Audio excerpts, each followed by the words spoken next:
Yesu ni mzuri.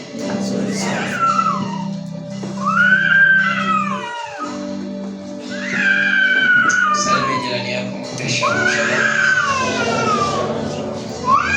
Hey, you are blessed. Wewe umebarikiwa sana.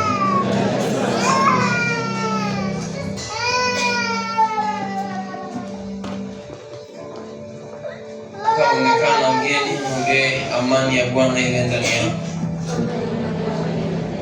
Amani ya Yesu Kristo iwe ndani yako. Tawale ijae ndani yako. Mwambie can I prophesy?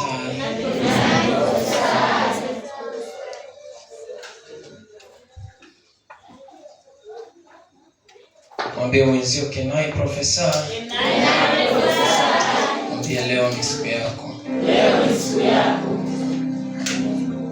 Kama ulikuja wa zamani utatoka mpya. Amen.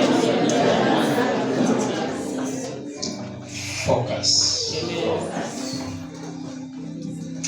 Ndiye tena maneno. Kama ulikuja wa zamani utatoka mpya. Focus. Focus.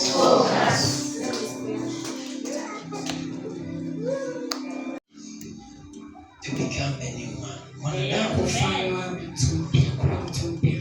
Mwanadamu, imani, akishaokolewa, when saved, akarudishwa kwa baba yake aliyemuumba, and brought back to the father who created him or her. Yani akapata neema ya wokovu, and get the grace of salvation. Kuanzia tu pale kuna hatua zinaanza kwa huyu mwanadamu. From that place there are stages to that man. Kwa sababu alikuwa nje ya baba yake. Because he was out of the father. Yako mengi ambayo yanamuhusu baba yake alikuwa hayajui. There is a lot concerning the father he didn't know. The time amepata neema, the time of God, the grace, ameokoka kwa lugha rahisi, born again in a simple word, anaanza kupitia hatua fulani. He start going through different stages. Hatua ambazo zitamsaidia kumjua baba yake. The stages that will cause him to know the father aliyemuumba, who created him. Hatua ambazo zitamfanya ajue namna gani anapata vitu kwa baba yake. The stage that will make him know how to obtain things from the father. Kwa sababu kila aliye na mwili, because anyone who has a body or a flesh, nafsi, a soul, na roho, and the spirit, ametoka kwa Mungu, comes from the God. He is created by God. He is a child of God. Kitendo cha kuwa nje ya wokovu, the issue of being outside of the salvation, ni kuwa nje ya aliyemuumba au aliyekuumba, is being outside of the creator. Kitendo cha kuwa ndani ya wokovu, being inside the salvation, manake uko ndani ya baba yako. It means you are inside your father. Tunajua maandiko matakatifu yanasema, we know the scripture says, yeye hukaa ndani yetu, he dwells in us, na sisi hukaa ndani yake, and us in him, kisha tunakuwa na uzima wa milele, and we have eternal life. To become a new man, kufanywa mtu mpya, short and clear, kwa ufupi, mimi na wewe kuwa ndani ya Mungu aliyetuumba, you and I being in our creator, na yeye kuwa ndani yetu, and he being in us. Ikishakuwa hivyo, when it is like this, we are not ordinary. Hatupo katika wa kawaida. So nitapita baadhi ya maeneo ambayo yatatusaidia. So I'll go through some places which will help us. Sisi leo tunavyotoka kwenye hii ibada, today as we go out of this series, tuwe watu wapya kweli kweli. We should be a living new man. Focus. Kuwa tu makini. So mwanadamu anapopata neema ya wokovu, when a man get the grace of salvation, Kwa ufupi anakuwa amerejea kwa baba yake aliyemuumba. In short, he goes back to the Father who created him or her. Aliyemfanya awe hivyo alivyo. Who made you the way he is. Kuanzia hapo kuna stage anaanza kuzipitia. From that point he starts going through different stages.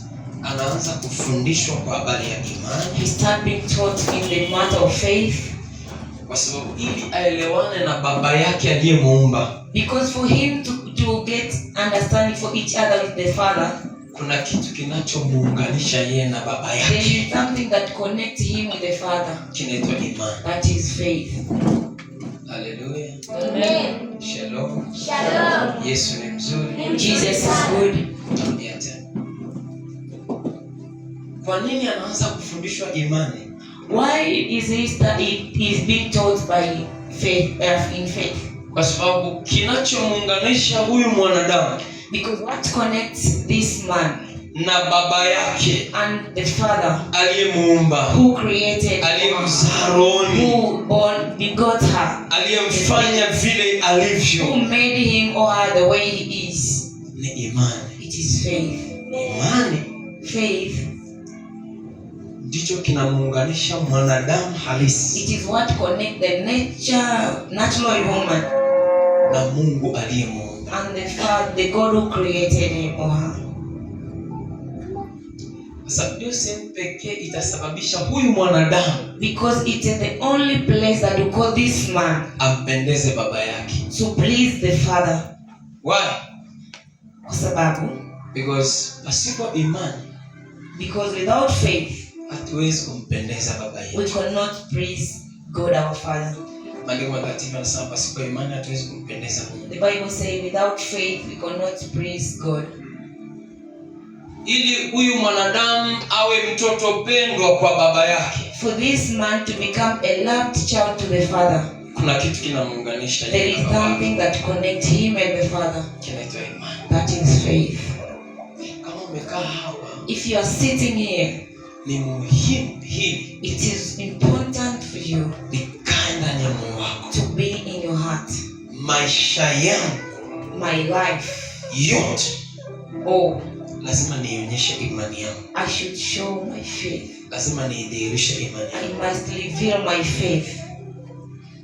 Sehemu nyingine Biblia takatifu inatuelezea, the other place the Bible is explaining to us, mambo yote sisi tulio watoto wa baba yetu wa mbinguni, all the things that for us we children of God, tunaoyafanya hapa duniani, what we are doing here on earth, na tuyafanye katika imani. Let us do in faith. Maana pasipo hiyo imani, because without faith, hatuwezi kumpendeza Mungu. We cannot praise our God. So imani inatuunganisha na baba. So faith connects us with the Father. That's why ndio maana tunafundishwa kwanza imani. We are being taught in the faith.